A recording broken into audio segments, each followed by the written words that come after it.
El Salmo 86, verso 11 dice: enséñame, oh Señor, tu camino, y andaré en tu verdad.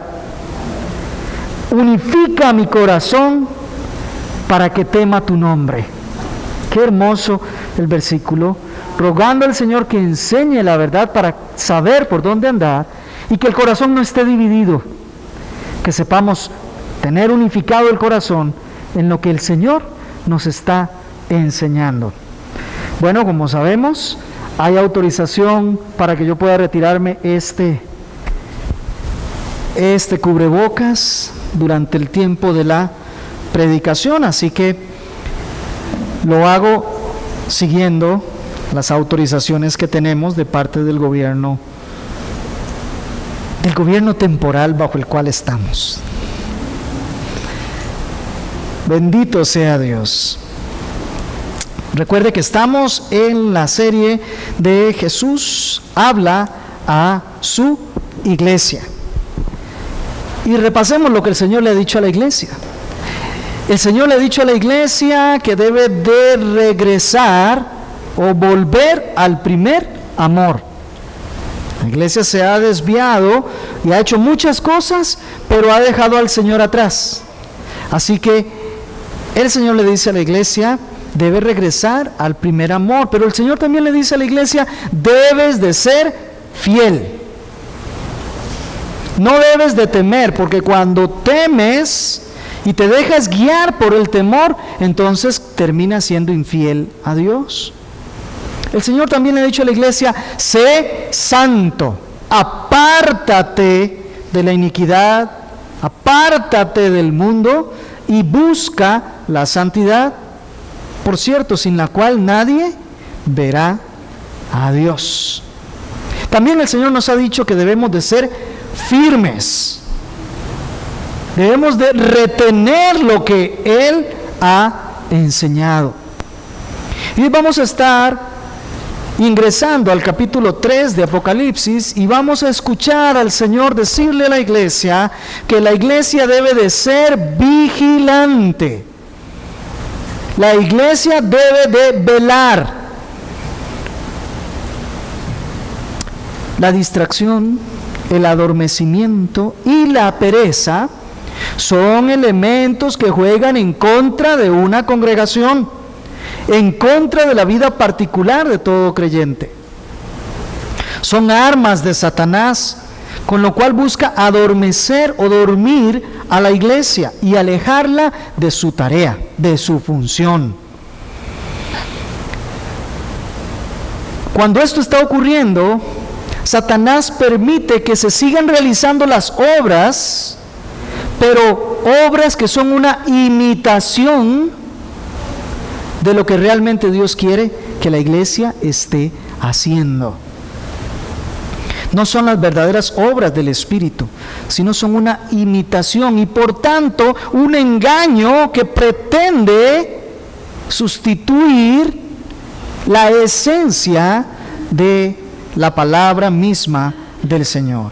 Si algo caracteriza a la iglesia de nuestro tiempo es la infinidad de medios adormecedores, distractores, con que es atacada y muchas veces no necesita ser atacada. La misma iglesia busca estas distracciones para el descuido de su espiritualidad y el descuido de su vida cristiana. El llamado de Cristo es a velar, a hacer la obra del Espíritu en el poder del Espíritu,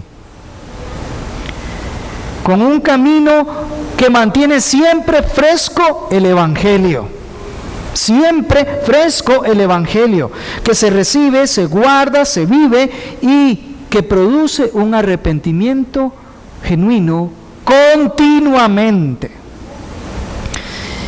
Es la vida de santidad para Cristo Jesús. Vamos a proceder a leer entonces el capítulo 3 y los versos del 1 al 6 de Apocalipsis. Muy bien. Dice la palabra del Señor de la siguiente manera: escribe al ángel de la iglesia en Sardis, el que tiene los 7 espíritus de Dios y las 7 estrellas, dice esto: yo conozco tus obras, que tienes nombre de que vives, pero estás muerto. Ponte en vela y afirma las cosas que quedan, que estaban a punto de morir, porque no he hallado completas tus obras delante de mí, Dios. Acuérdate, pues, de lo que has recibido y oído.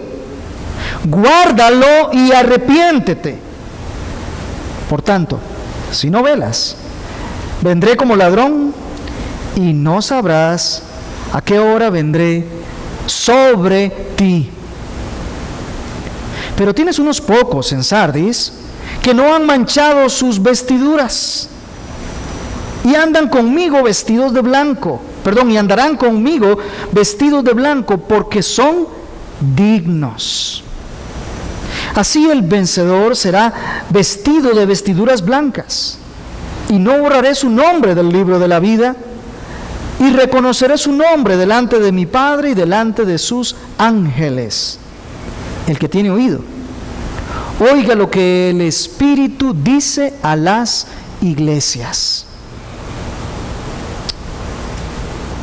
La estructura que seguimos es, ya saben, la exposición del texto, algunas lecciones que el texto nos da y aplicaciones prácticas. El mensaje va dirigido a la iglesia que estaba en Sardis. Una breve descripción histórica de Sardis nos va a ayudar a comprender el contenido de la carta. La ciudad de Sardis es la antigua capital del reino de Lidia en Asia Menor. Está ubicada más o menos a unos 50 kilómetros al sur de la iglesia en Tiatira. Sardis, como ciudad, está construida al pie del monte Molus, así se llama con una T al principio, Molus. Y ahí había una acrópolis, ya habíamos dicho que era una acrópolis, es una ciudad que está en alto.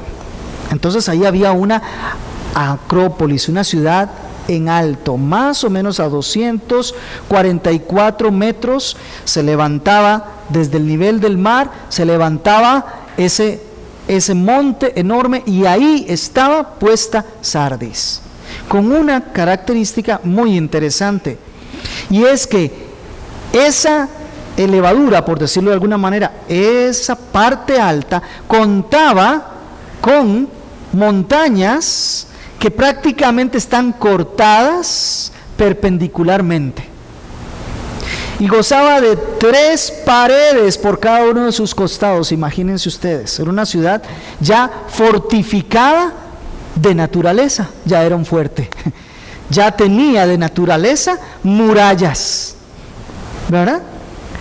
Ahí estaba Sardis. He de decir que esa triple pared aún al día de hoy permanece en Turquía. La ciudad estaba más o menos a 4 kilómetros del río Hermus, y el río Pactolo atravesaba la ciudad de norte a sur. El día de hoy hay una carretera moderna, la carretera que se llama Salili, y que pasa por las ruinas de Sardis. Así que si en algún momento Dios les da la oportunidad, pueden ir a conocer Sardis. Sardis fue establecida aproximadamente en el año 1200 antes de Cristo, aproximadamente. Sardis en griego es una traducción que al día de hoy nosotros podríamos decir como los sobrevivientes, o los que lograron escapar y sobrevivieron. Esa es aproximadamente la traducción de la palabra Sardis. Sí fue conocida Sardis porque ahí vivía un rey muy rico, el rey Creso, altamente rico, de tal manera que incluso existía un dicho que decía que las personas eran tan ricas como Creso, para hablar de la persona que tenía mucha riqueza.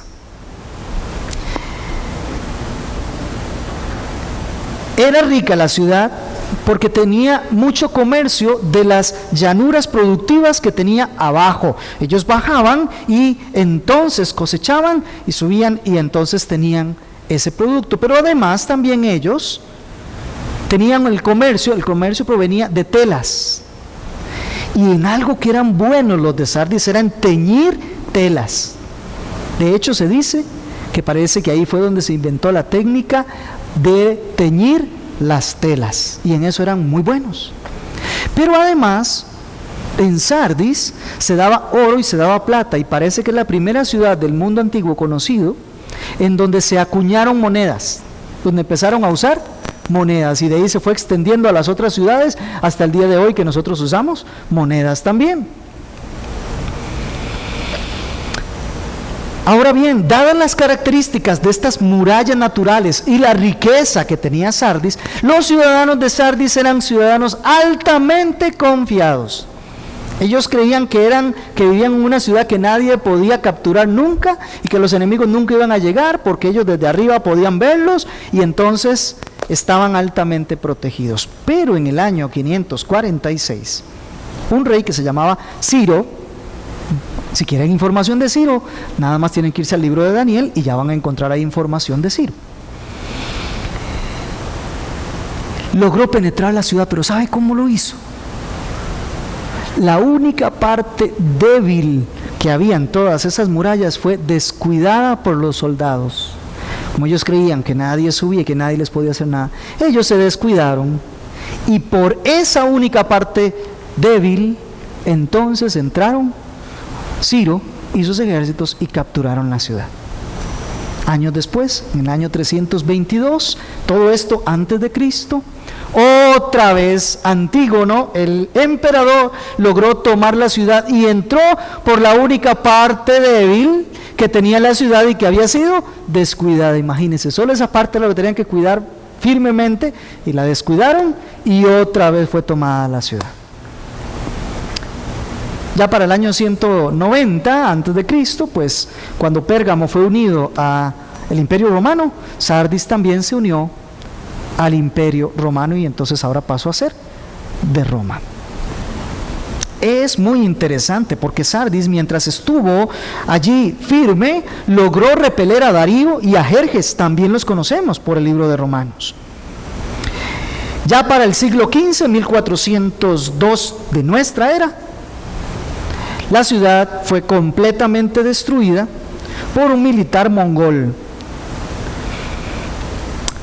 Ahora bien, tan confiada era esta ciudad cuando alcanzó tanta riqueza y tanto poderío, que cuando acuñó las monedas tenían una inscripción que decía Sardis, primera metrópoli de Asia, de Lidia y del helenismo. Ellos creían que eran primeros en todas las cosas, ¿verdad? Así de creídos eran ellos. En el año 17 de nuestra era sufrió un terremoto, pero luego fue levantada otra vez, fue reconstruida con ayuda de Roma, específicamente del emperador Tiberio, y por supuesto levantaron un templo para darle honor a Tiberio. Habían muchas religiones ahí, pero predominaba una, y era la adoración a la diosa Cibeles, que es la misma diosa que nosotros escuchamos como Artemisa o Diana de los Efesios, es la misma diosa.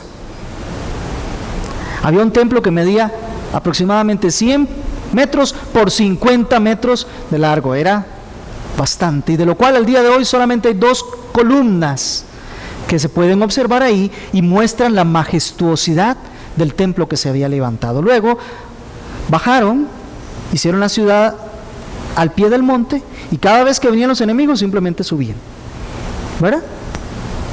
Pues bien, esa es la ciudad de Sardis. Parece que en Sardis hubo alguna congregación, muy posiblemente judía, porque también se ha descubierto que ahí había una sinagoga. La iglesia en Sardis, de la iglesia en Sardis no sabemos quién la fundó, no sabemos en qué año fue fundada, probablemente por el ministerio de Pablo, probablemente, pero no sabemos gran cosa de la ciudad, excepto que durante el siglo II tuvo un obispo que se llamó Melito, es decir, un pastor que se llamó Melito, y que se entiende que es la primera persona que escribió un comentario del libro de Apocalipsis. Todavía se conservan restos de ese comentario. Muy bien, dejando esa parte, vemos que el Señor le da la orden a Juan y le dice: escribe al ángel de la iglesia en Sardis. Hay intención del Señor de que la iglesia en Sardis reciba el mensaje. Y como al final nosotros vemos que dice: el que tiene oídos, oiga lo que el Espíritu dice a las iglesias, entonces también está escrito para que nosotros, si tenemos oído verdaderamente, atendamos lo que el Señor le envía a Sardis. Y vea el Señor cómo se describe en el verso primero, que de una vez, además de describirse, entró el Señor con su mensaje. Dice: el que tiene los 7 espíritus de Dios y las 7 estrellas. Así se identifica Jesucristo. Ya hemos dicho, pero es bueno repasar, que esta identificación que hace Jesús antes de empezar la carta para presentarse, tiene elementos que la iglesia necesita escuchar por la situación particular en que está pasando. Y el Señor dice: el que tiene los 7 espíritus. Es una referencia muy interesante, los 7 espíritus de Dios, que lo que nos hace es mostrar el que tiene la plenitud del Espíritu Santo de Dios en sí mismo. ¿Quién es? Nada más Él, ¿verdad? Porque Él y el Espíritu y el Padre son uno. El que tiene la plenitud del Espíritu de Dios es Cristo Jesús.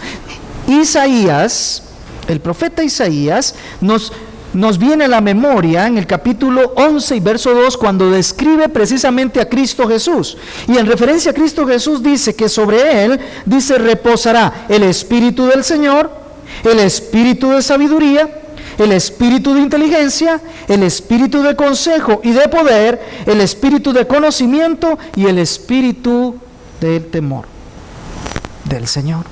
7 espíritus. Nos habla de Cristo el Señor. Y un poquito más adelante, Apocalipsis capítulo 5 y verso 6, nos dice: miré y vi entre el trono con los 4 seres vivientes a los ancianos, y los ancianos a un cordero de pie como inmolado, que tenía 7 cuernos y 7 ojos, que son los 7 espíritus de Dios enviados a la tierra. Si son los 7 ojos, es porque quiere decir que todo lo ven, que nada escapa a su conocimiento. La plenitud del Espíritu Santo es porque en Cristo reside toda esa sabiduría y conocimiento, consejo y poder que solamente Él tiene, porque Él todo lo conoce, Él todo lo observa, Él todo lo ve. De tal manera que Jesús se identifica con esta iglesia diciendo: para comenzar,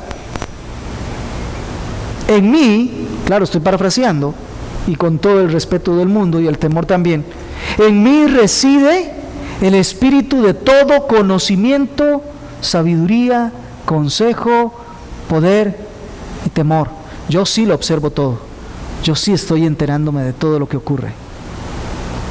Y para que alguien se acerque a usted y le diga: mire, yo sí sé lo que usted oculta y que nadie más sabe, pero que yo sí lo conozco. Hermano, ya tiene que comenzar a encenderse algunas luces en el que escucha, ¿verdad? Y también que tiene las 7 estrellas. Capítulo 1, verso 20, ya nos había explicado que las estrellas son cada uno de los ángeles que están en las iglesias, o cada uno de los pastores, obispos que estaban en las iglesias. Dice: yo también los tengo conmigo, me pertenecen y soy yo el que los estoy dirigiendo. Tengo potestad sobre toda la iglesia, no solo sobre los pastores como tal, sino sobre todos los que están en la congregación. Tengo supervisión, autoridad, poder y dominio sobre la iglesia y sobre todos los demás. Y lo dice de esta manera: yo conozco tus obras. Y aquí comienza la situación de la iglesia. Él comienza a describir cómo está la iglesia para sorpresa de la iglesia misma. Ella misma, como iglesia, no sabía o no quería saber cómo estaba. Entonces el Señor viene y le dice, yo conozco tus obras. Acaba de describirse como el que todo lo sabe, el que todo lo ve, el que todo lo conoce. Entonces dice, te conozco bien. Pero es muy interesante, fíjese. Yo conozco tus obras, que tienes nombre de que vives, pero estás muerto. A diferencia de las otras congregaciones que hemos visto hasta ahora, cuando el Señor les había dicho en algún momento, yo conozco tus obras, normalmente el Señor exaltaba algo o alababa algo de la iglesia que estaba haciendo bien. Por ejemplo, Éfeso. El Señor le dice a Éfeso, conozco tus obras, y le dice, tu fatiga, tu perseverancia, tu celo, tu sufrimiento. A Esmirna le dice, conozco tus obras, tu tribulación, tu pobreza y tu riqueza al mismo tiempo, tu sufrimiento. A Pérgamo le dice, conozco tu fidelidad, conozco tus obras, tu fidelidad en medio del trono de Satanás en donde estás. A Tiatira le dice, conozco tus obras, tu amor, tu fe, tu servicio, tu perseverancia, la calidad de las obras posteriores mejor que las primeras. El Señor siempre, cuando dice, conozco tus obras, alaba algo positivo, algo bueno de esas obras, pero resulta que para con Sardis no hay nada que alabarle. No hay nada que reconocerle a Sardis. Le dice, conozco tus obras, que tienes el nombre de que vives, pero estás muerto. Esto es una reprensión severa de Cristo a su iglesia. Tienes el nombre de que vives, pero estás muerto. El primer señalamiento de Jesús es que esta iglesia porta un nombre que no corresponde con su realidad.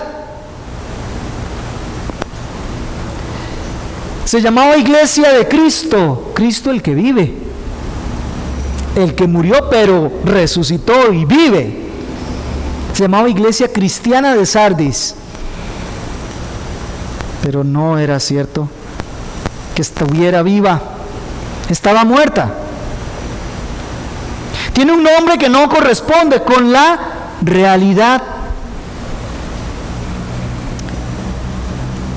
He reconocido por casi todos los estudiosos de este texto que Sardis vivía de una reputación del pasado, cuando sí tenía vida, cuando sí estaba haciendo la obra de Cristo Jesús, cuando los hermanititos ahí en la iglesia verdaderamente vivían la fe de Cristo.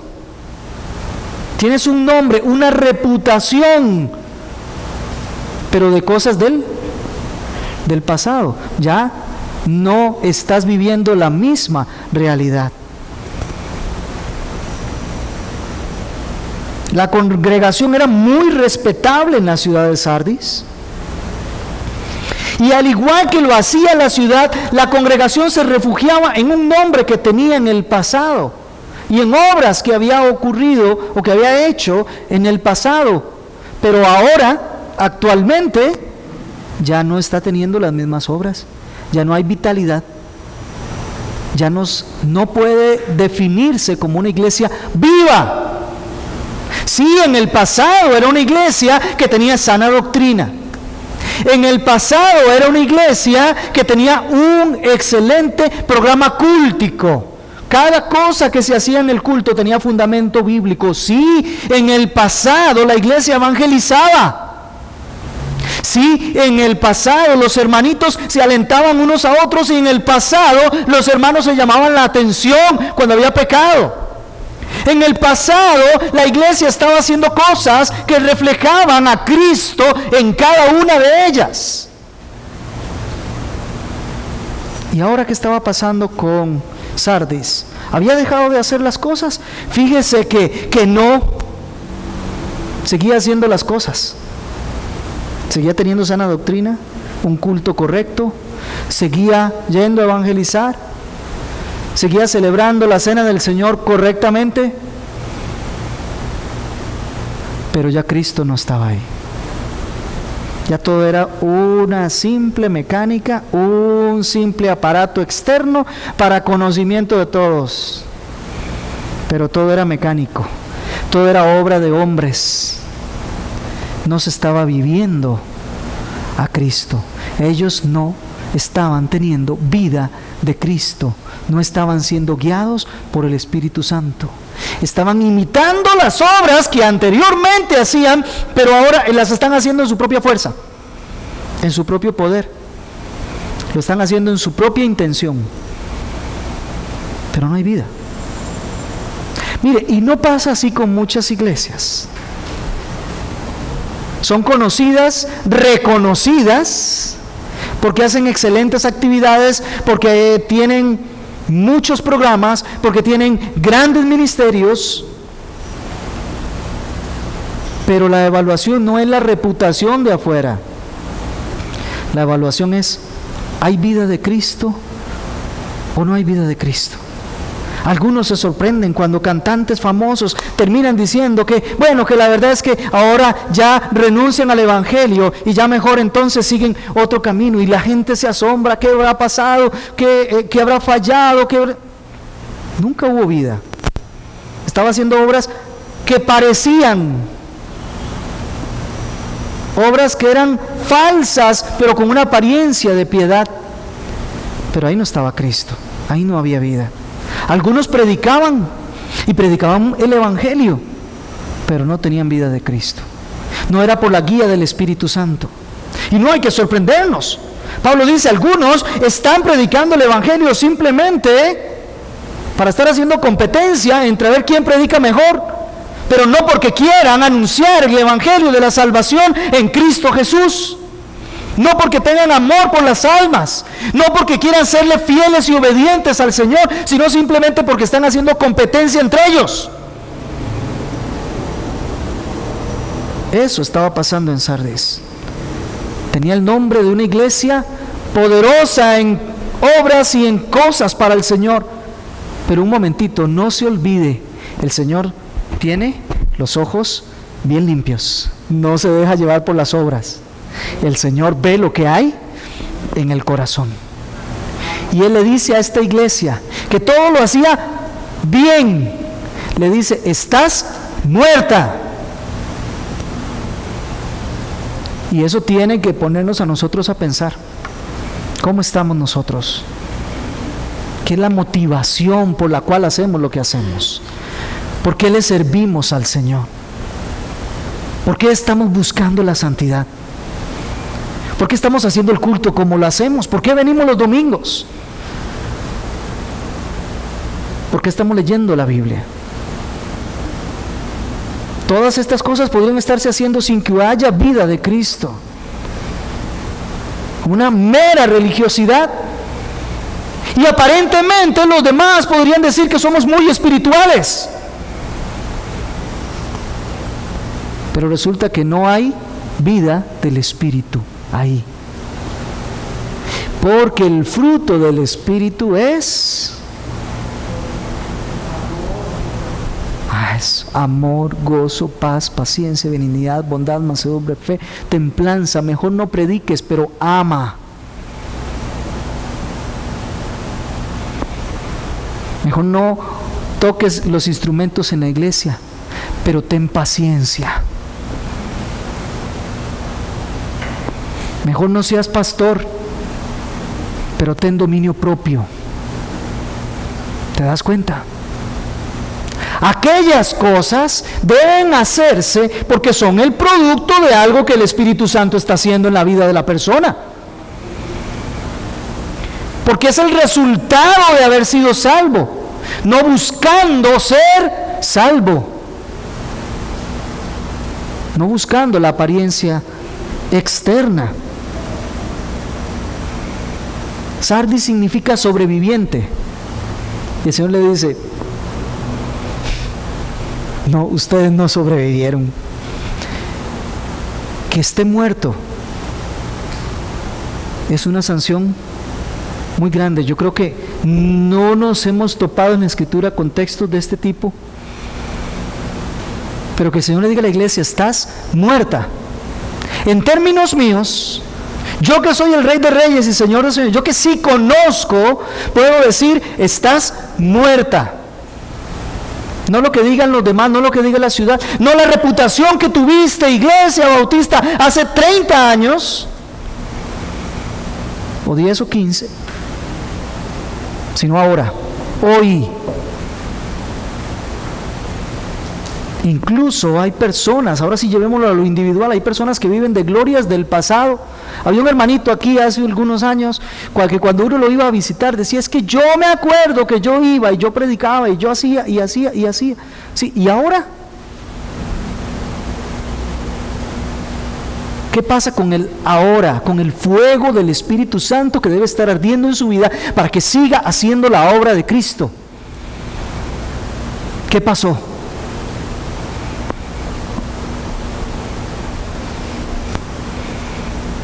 Pero estás muerto, dice el Señor.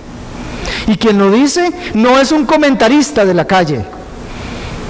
Por ahí nos han dicho nosotros de pronto que nosotros somos una iglesia que estamos muertos, que no tenemos el Espíritu Santo, que un montón de cosas, pero son hombres. Como se llamen y el puesto que tengan, pero son hombres. Pero que sea el Señor el que diga, estás muerta. Él sí conoce, Él sí sabe. Es preocupante, ¿no le parece?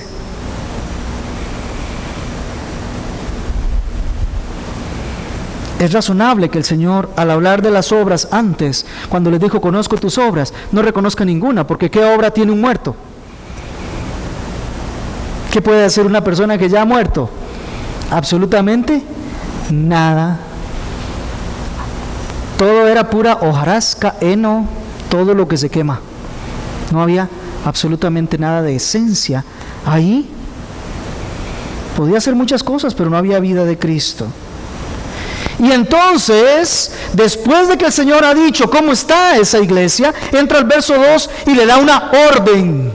Esta es la orden a la iglesia: ponte en vela, sé vigilante, porque a la iglesia le había pasado lo mismo que a Sardis en su historia. Se descuidó de aquella parte débil y se había metido el mundo en la iglesia.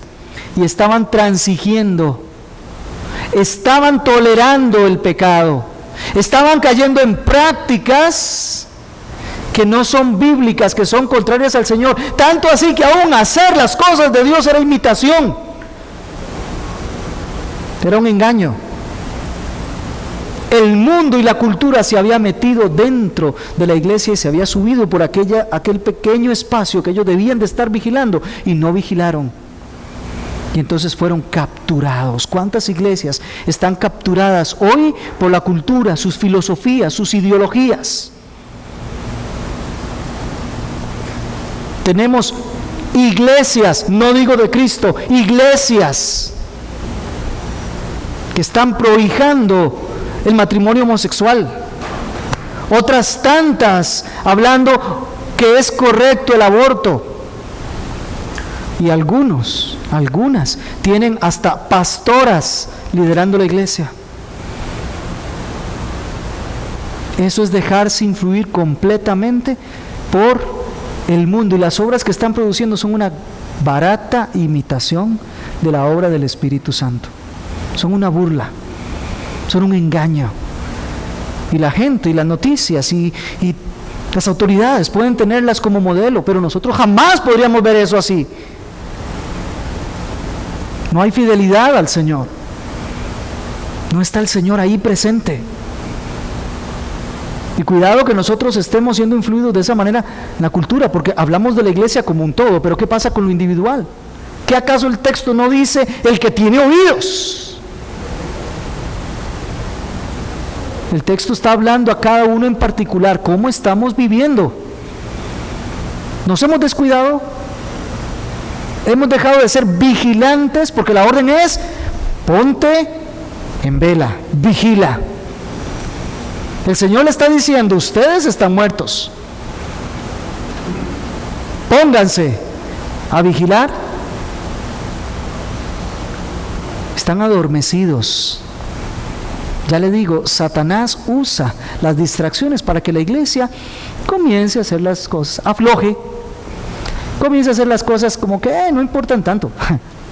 Y mire, pero ya no estás leyendo la Biblia. Bueno, Dios te conoce, Dios te perdona, no te preocupes. Y no estás orando. Pero no se trata tampoco de esos sacrificios. Ya Cristo hizo todo el sacrificio perfecto. Ya no tienes que estar orando tanto, no tienes que estar leyendo la Biblia tanto.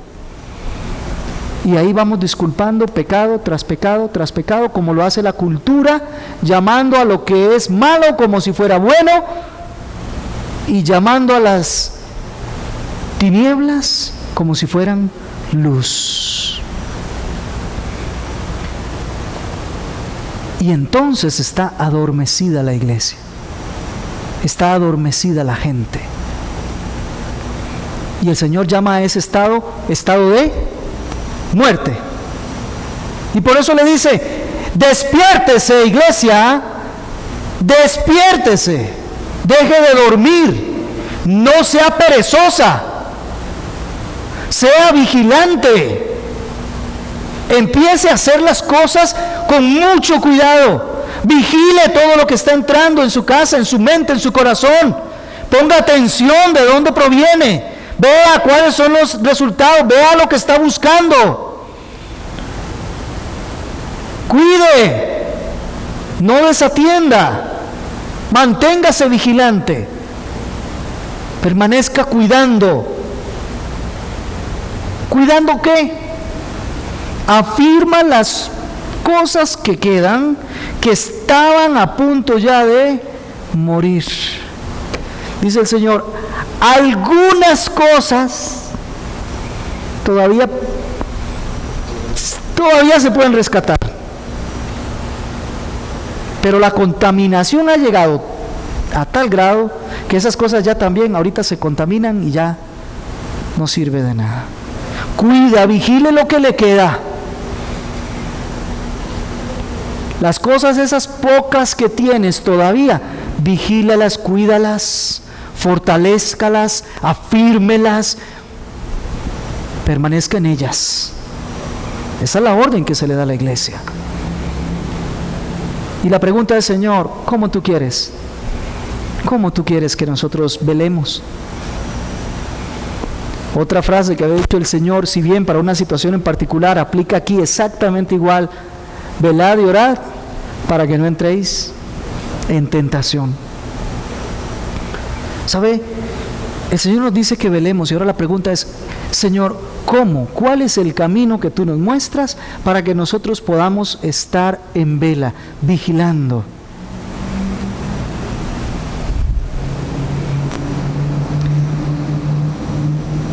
Dice el verso 3. Primero, anote este camino de vigilancia. Número 1, primero, acuérdate de lo que has recibido y has oído. Acuérdate está conjugado gramaticalmente de tal manera que significa una acción que no hago solo en un momento, sino que debo de estar haciendo continuamente. Mantente recordando. No te acuerdes hoy domingo cuando vienes de la mañana y te vas. No, mantén esto fresco en tu memoria. Recuérdalo continuamente, constantemente, fielmente. Es que hoy es sábado, entonces hoy no voy a leer. Es que estoy de vacaciones, entonces de vacaciones ya no tengo que hacer devocional. Recuerda siempre, constantemente, continuamente, permanentemente. Recuerda que lo que has recibido. ¿Y qué recibiste? El evangelio de la gracia del Señor Jesucristo. ¿Qué fue lo que recibiste? El mensaje de salvación. El poder de Dios para salvación a todo aquel que cree. El evangelio, manténlo fresco, recuérdalo siempre, constantemente, continuamente, no cosas nuevas, sino que regresa una y otra y otra y otra, y regresa y mantente y afirma las cosas que estuviste recibiendo. Ellos sí, hace 30 años habían recibido y las cosas las estaban haciendo bien, pero ya hoy no. Así que ahora, dice el Señor, trae a la memoria, tenlo fresco, escucha nuevamente, saca del baúl allá de los recuerdos, saca y ponlo en la mesa y mantén ahí firme el Evangelio de Jesucristo.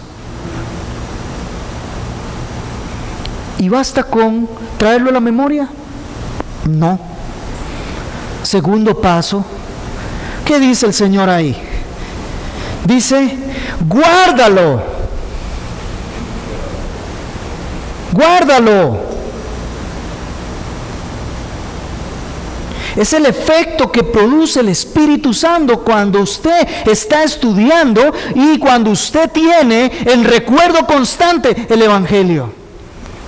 Porque el Evangelio es poder de Dios y ese poder se activa por operación del Espíritu Santo, y aquel que tiene la plenitud del Espíritu de Dios está diciendo, en ustedes no está. Entonces comiencen a estudiar, comiencen a repasar, y la acción del Espíritu Santo entonces les hará guardar lo que están recordando. Guardar el Evangelio significa vivir el Evangelio. Guardar el Evangelio significa poner en práctica el Evangelio. Santiago nos diría que nosotros no debemos de ser solamente oidores, sino ser hacedores de lo que dice la palabra. Se guarda en el corazón cuando se pone en práctica. No se trata de acumular el entendimiento ahí y de guardarlo y reservarlo, ya sé lo que dice. No, se trata de ponerlo en práctica, eso es guardarlo. Se trata de abrir el corazón. ¿Sabe para qué? Para amar aquello que estoy recibiendo. Para quererlo. Para abrazarlo conmigo, para no soltarme y ponerlo en práctica.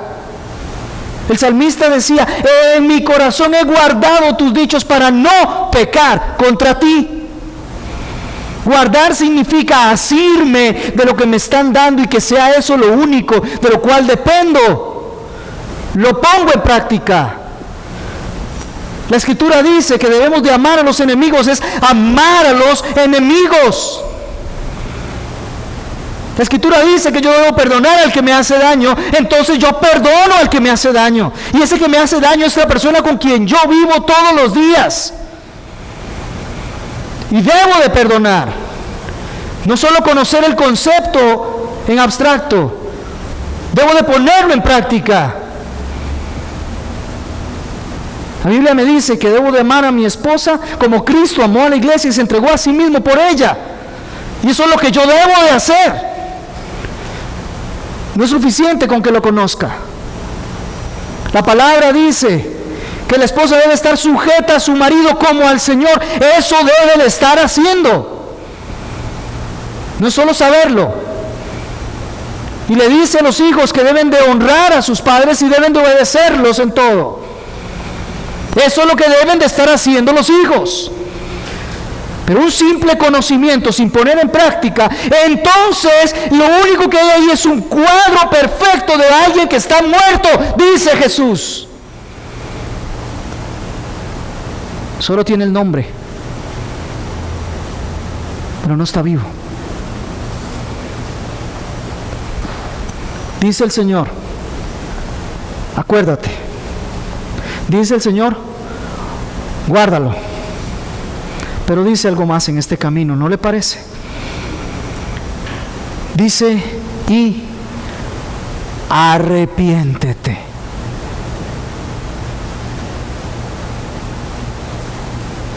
Ese es el camino de estar velando. Recordar el Evangelio del Señor. Guardarlo, ponerlo por obra. Y vivir una vida constante y permanente de arrepentimiento. ¿Sabe qué significa arrepentimiento? Significa cambio de mentalidad que conlleva un cambio de corazón. El arrepentimiento me hace evaluar lo que yo había venido viviendo y ponerme de acuerdo con el Señor en decir, Señor, estas cosas son pecado. Ruego que tú entonces me permitas virar por completo en sentido contrario.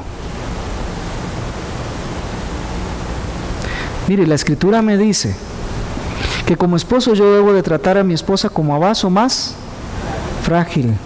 Ojo, no dice que sea más frágil, dice que la trate como a vaso más frágil. Y resulta que yo me doy cuenta que no estoy tratando a mi esposa como a vaso más frágil, sino casi como una lata. El que verdaderamente se arrepiente, llega el momento en donde dice no más, y su trato cambia automáticamente, porque hubo una renovación en su mente. Romanos 12:2. No os conforméis a este siglo, sino transformaos por medio de la renovación de vuestra mente. ¿Cómo me transformo? Por medio de la renovación de la mente. ¿Cómo me transformo? Por medio de la renovación de la mente. ¿Y dónde renuevo mi mente? Recordando, guardando, poniendo por obra. Me doy cuenta que estoy cometiendo pecado. Entonces, ¿cuál es el paso siguiente? Si el Espíritu de Dios está ahí, debe haber arrepentimiento. El cristiano es conocido, una de las señas características fundamentales del verdadero cristiano es que hay arrepentimiento constante, continuo. No digo que fácil, digo constante y continuo. Hay un cambio total de la mentalidad y del corazón. Y entonces eso es, cuando estamos haciendo los procesos en esta iglesia para admitir a alguien en la membresía, una de las cosas que estamos buscando probar es si en esa vida hay arrepentimiento. Y por eso están las entrevistas, y por eso nos llevamos tiempo tratando cosas para ver si hubo arrepentimiento, porque si no hay arrepentimiento, entonces ¿cómo podemos garantizar que ahí está el Espíritu Santo? El arrepentimiento no es cuando yo, sí Señor, estoy de acuerdo, esto que hago, tú dices que está mal. No, no es estar de acuerdo con el Señor, es cambiar. Es pedirle perdón a Él, confesar el pecado y devolverme por completo hacia la vía que Él quiere. ¿Sabe qué le está diciendo? Ustedes están muertos, pero aún hay algunas obras que deben de cuidar. Y el camino que deben de seguir es volver al Evangelio, ponerlo en práctica y estarse arrepintiendo. Y Jesucristo se lo dice a una iglesia que ha calificado de muerta. Porque le voy a decir algo, el poder de la resurrección está en Cristo Jesús. Así que si usted se ha sentido muerto hoy, qué bueno. Así no se sigue engañando, así no sigue creyendo que es un verdadero cristiano.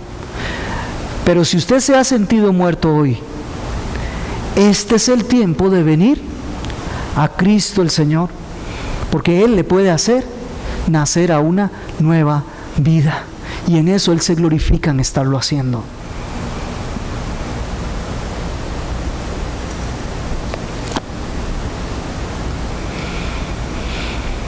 Y es que el Señor, nos devolvemos al verso 2, dice, respecto a tus obras, las he hallado no completas, no perfectas, dice otra versión. He hallado que las obras que tú haces les falta vitalidad, les falta la consistencia, les falta la presencia del Espíritu Santo. Algo parecido a lo que pasó con el rey Belsasar allá en Daniel capítulo 5, versos del 25 al 27. ¿Recuerdan ustedes? Cuando se le dijo aquella frase en arameo, de las pocas palabras que uno se puede aprender en arameo. Mene, mene, tekel, uparsin. ¿Recuerdan? Que traducido es: he pesado tu reino y le ha hecho falta. entonces es en este momento quitado de ti. Y es interesante, porque entonces Daniel viene y le dice a Belsasar: ¿sabe, rey? El Señor ha ordenado que le van a quitar su reino hoy mismo, y va a ser distribuido entre 2 reinos, medos y persas. Y esa noche, mientras ese rey estaba tomando con todos los suyos y en esas borracheras y orgías y demás, descuidó la única entrada por donde los medos y persas podían ingresar. Y por un descuido cayó. No es casualidad, amados hermanos, el Señor nos está hablando que debemos mantenernos vigilantes para que las obras no sean halladas faltas, para que las obras sean pesadas por el Señor y halle que fueron hechas en el Espíritu. Verso 3, ahora sí regresamos. Acuérdate pues de lo que has recibido y oído, guárdalo y arrepiéntete. Por tanto, si no velas. Fíjese que el Señor pone un camino y dice: mantente vigilante de las obras que quedan. Pero si no velas. Fíjese la especie de promesa que el Señor le hace. Nosotros le llamamos amenaza, pero Él está prometiendo lo que Él va a hacer. Vea lo que le dice: si no velas, vendré como ladrón y no sabrás a qué hora vendré sobre ti. Mire, si usted amenaza que va a ir un día a mi casa como un ladrón y va a caer sobre mí, yo le tendré cierto respeto, pero nada más. Pero que se lo diga a uno el Señor, yo no sé usted, pero debe de dar, a mí me da terror. No hay otra palabra. Que el Señor diga: si no velas, vendré como ladrón, como ladrón. Es decir, está hablando de usando la manera que usa el ladrón, no el fin que lleva un ladrón. La forma que usa el ladrón. ¿Cómo viene un ladrón? Nunca avisa, ¿verdad? No le manda a uno a decir: voy a visitarlo en la noche, tal día, a tal hora. No, cae de sorpresa precisamente cuando nadie lo está esperando, cuando él ve que hay un espacio de tiempo donde hubo un descuido. Dice el Señor: vendré como ladrón. Y hubiera sonado lindo que le hubiese dicho: yo vendré a ustedes, o vendré por ustedes, o vendré entre ustedes. Pero fíjese que el Señor dice: vendré sobre ustedes. Los entendidos lo comprendieron.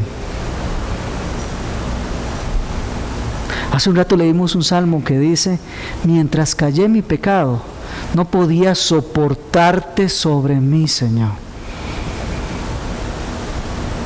El Señor les dice: vendré sobre ustedes. O te lo digo más directamente para que lo entiendas: o empiezas a velar lo que te queda, o en el momento que menos te des cuenta, es en ese momento donde el Señor Jesús vendrá sobre ti. Sobre ti. Recuerda los pies de bronce bruñido que sirven para aplastar, ¿lo recuerda? Palabras de Cristo Jesús. Avancemos, porque solo hemos pasado 3 versículos, pero tienes unos pocos, en el original unos pocos nombres, bueno, unas pocas personas. Hay unos pocos allí en Sardis que no han manchado sus vestiduras, que se presentan al Señor sin mancha. ¿Ve? Hay algunos pocos. Viene la exhortación. Esa iglesia era una iglesia muerta. Había algunas pocas obras que tenían que rescatar.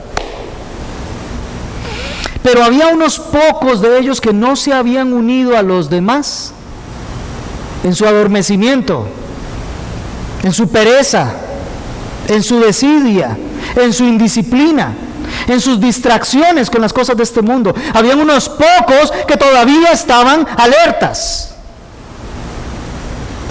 El Señor siempre ha mantenido en sus iglesias a sus fieles, a ese remanente, que son el testimonio que ilumina a todos los demás para que sepan cuál es el camino que deben de seguir. Existían algunos que no habían manchado sus vestiduras, y esta frase era muy característica para que ellos lo comprendieran. En ese lugar teñían telas. Ellos sabían lo que es mantener las vestiduras sin haberlas manchado. Sabían también qué significaba manchar vestiduras. ¿Sabes? Encontré una inscripción en Sardis, en alguna de las edificaciones, que decía que el que traía ofrenda manchado se hacía indigno a sí mismo y a su Dios. El que ofrece con vestiduras manchadas se hace indigno y también hace indigno a su Dios. Jesús dice: yo sé porque yo lo veo. Hay algunos ahí, hay algunos que no han manchado sus vestiduras. Hay algunos que se han mantenido en pureza. Hay algunos que han luchado. Hay algunos que no se van con la mayoría. Hay algunos que no importa lo que digan los demás, han mantenido fiel el testimonio del Evangelio. Hay algunos que no se duermen. Hay algunos que están criando a sus hijos en disciplina y amonestación del Señor. Hay algunos que están criando a su familia conforme los preceptos de Dios y no del mundo. Hay algunos, hay unos pocos, dice el Señor. Hay unos pocos que son fieles. Unos pocos. Así que en esa iglesia muerta, el Señor tenía aún unos suyos. Gloria al Señor, tenemos esperanza. Ellos no se habían manchado con el pecado. Ellos habían cuidado de que no los alcanzara la suciedad y la inmundicia de los demás. Ellos estaban siendo transformados por medio de la renovación de su mente en todo momento. Ellos eran los que estaban haciendo esas obras que aún estaban ahí y que se podían mencionar. Ellos sí estaban llenos del Espíritu Santo. Ellos no contristaban el Espíritu. Ellos escuchaban la voz del Espíritu y actuaban conforme el Espíritu Santo. Ellos es de los que el Señor está hablando. Tienes unos pocos en Sardis que no han manchado sus vestiduras y andarán conmigo vestidos de blanco porque son dignos. Ellos no mancharon sus vestiduras mientras estuvieron aquí. Un día andarán conmigo con vestiduras blancas. El blanco representa, sí, la pureza, la santidad, pero también representa la victoria. Ellos estarán conmigo allá en victoria, andarán caminando conmigo. Y algo muy interesante, fíjese, porque son dignos. A ver, esta dignidad no es que la aportaban ellos. Es que como ellos hacían obras guiadas por el Espíritu Santo, como ellos vivían el Evangelio, como ellos estaban haciendo lo que a Jesús le interesaba que ellos hicieran, entonces sus obras eran la obra misma de Cristo Jesús. Ellos estaban reflejando a Cristo. Ellos estaban conformes a Jesús. Ellos tenían el fruto del Espíritu Santo. Ellos entonces estaban siendo un reflejo de Cristo, que es el único que es digno. Así que sus obras eran producto de lo que el mismo Jesús estaba haciendo. Por eso ellos eran dignos. ¿Por qué no eran ellos? Era Cristo Jesús en ellos.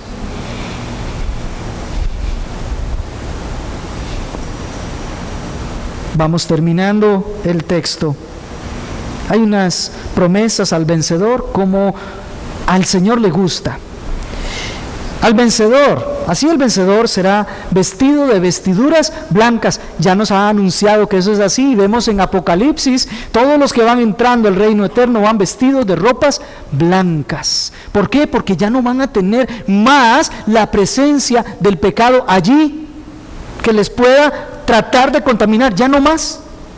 Mientras estuvieron aquí, se anduvieron alejando del pecado, pero ahora que están allá, ya no hay presencia del pecado, entonces sus vestidos son blancos y no se van a manchar, no se van a teñir. Pero esa es la primera promesa para el vencedor. ¿Sabe cuál es la segunda? No borraré su nombre del libro de la vida. No borraré su nombre del libro de la vida. Apocalipsis capítulo 20, del verso 12 al 15, nos habla de un libro que se llama el libro de la vida del Cordero. Y dice el verso 15 de Apocalipsis 20, el que no fue hallado escrito en ese libro fue lanzado al lago de fuego ardiendo. El Señor dice, no borraré su nombre. Hay un énfasis en el griego que es una doble negativa, de tal manera que podemos leerlo de la siguiente manera: nunca jamás borraré su nombre del libro de la vida. Es enfático, no lo voy a borrar. Por cierto, como corolario, no se vaya usted a creer lo que algunos creen, que sí es posible que se borre un nombre de ahí y entonces por ello la salvación se puede perder. Eso no está en la Escritura en ninguna parte. Aquí, lejos de abrir la puerta que pueda borrarse, lo que el Señor nos está diciendo es todo lo contrario. ¿No le parece? No voy a borrar nunca su nombre del libro de la vida. El que está escrito ahí está escrito desde antes de la fundación del mundo y no será borrado jamás. De ese libro habla el Señor Jesús directamente a Moisés en Éxodo 32 y dice que todo aquel que peca entonces no está anotado en ese libro. Y en cierto momento Moisés le dice al Señor: Señor, bórrame del libro de la vida. Y el Señor le dice: eso es imposible. Pablo dice: yo quisiera, ya en Romanos, ser anatema, ser borrado del libro de la vida con tal de que todos mis hermanos alcancen salvación. Pero él sabe que eso no es posible. Quien está anotado en el libro de la vida del Cordero es salvo para siempre y nadie lo quita de ahí. Así que, qué bueno, gloria al Señor, amén. No borraré su nombre del libro de la vida. ¿Sabe? Cuando se hacen censos para ver cuál es la población que tenemos, ¿sabe cuáles son los nombres que empiezan a borrar?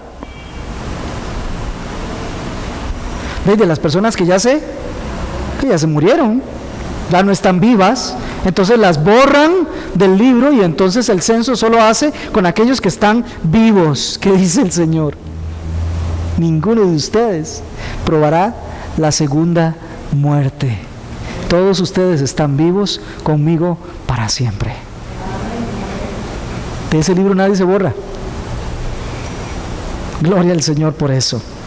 Y la tercera bendición, dice el Señor así: y reconoceré su nombre delante de mi Padre y delante de los ángeles. ¿Sabe? El que se mantiene firme y que no permite que sus vestiduras sean manchadas. El que no transige el pecado. El que busca la santidad y permanece vigilante de estar haciendo las cosas conforme el agrado de Dios. El que es impulsado por el Espíritu Santo es el que es vencedor. A ese, además de vestirse de ropas blancas, además de que su nombre está inscrito en el libro de la vida, el Señor dice: yo le confesaré, yo le reconoceré delante de mi Padre. Imagínese esta escena. Llegó el momento final. Viene aquel juicio. El Padre está llamando a todos y a cada uno por orden. Y va pasando cada quien llamando, siendo llamado. Y en eso el Señor dice su nombre: Jaime, Teresita, Hugo, Y se abren los libros de las cosas que hemos hecho mientras estuvimos en la tierra. Y ahí está la lista. Y antes de pronunciarse el juicio, antes de que el Padre dé el veredicto final, ve que se levanta a la par suya uno que estaba sentado y dice: Padre, yo lo reconozco. Por él fue que yo fui a la cruz de Calvario.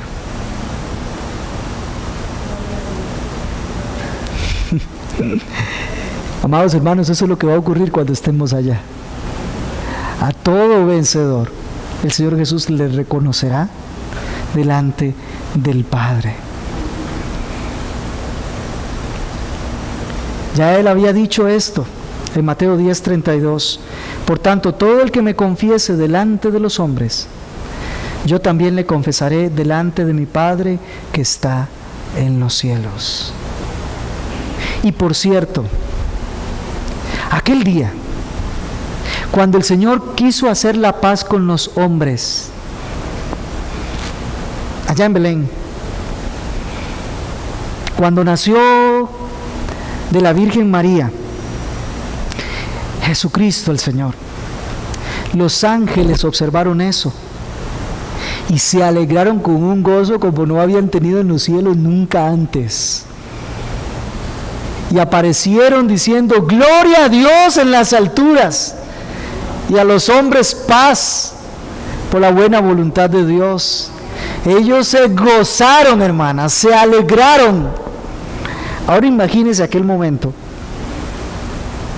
cuando esos ángeles que pudieron observar la intención real de Dios de hacer la paz con los hombres a través de aquel niño que había nacido. Ahora imagínense el gozo que pueden sentir ellos cuando luego de que habló el que estaba sentado a la derecha, el juez dice: sí, vamos, pásenme el libro de la vida, y ahí aparece el nombre en el libro de la vida. No está borrado, ahí aparece el nombre. Y entonces se escuchan unas bellas palabras: bien, siervo fiel, entra en el gozo de tu Señor. ¿Cómo cree esos ángeles aquello que vieron hace un tiempo atrás para nosotros, que les alegró? ¿Cómo cree que se sienten esos ángeles cuando ven el fruto de ese bebé que vino a hacer la paz entre los hombres y Dios, y ve que lo que ocurrió con ese niño tiene el resultado de una muchedumbre de personas de toda lengua, tribu y nación que están vestidos de ropas blancas y que están ingresando al reino eterno de Dios? Esos ángeles se van a gozar y se van a alegrar con un gozo que no han tenido nunca antes. Y eso es parte de lo que el Señor tiene al vencedor. El que tiene oído, oiga lo que el Espíritu dice a las iglesias. Lección: Jesucristo, en Jesucristo está la plenitud del Espíritu de Dios. Omnisciencia, dominio perfecto están en Él. Toda circunstancia que atraviese la iglesia, Él la tiene en su mano. Lección 2: Jesús conoce el estado interno de la iglesia, de cada uno de nosotros. A Él no le impresionan las obras externas donde Él no está. 3. La lección de Cristo para nosotros es vigilar. Lo que aún queda, vigilarlo. Tengamos presente lo que hemos recibido y oído, guardémoslo, arrepintámonos. Y otra lección más: quien no lo haga, desconoce cuándo el Señor vendrá sobre él, pero es seguro. Así ocurrirá. Quien no ha manchado sus vestiduras, ya sabe las recompensas que el Señor tiene. Y una aplicación para ti: acuérdate del Evangelio que has recibido. Vigile que lo esté viviendo. No sea oidor olvidadizo. Arrepiéntase de lo que el Señor le esté señalando continuamente. No manche sus vestiduras. No importa lo que hayas hecho en el pasado, busca la vida de Cristo y mantente vigilante hoy. Vamos a inclinar la cabeza. Vamos a orar.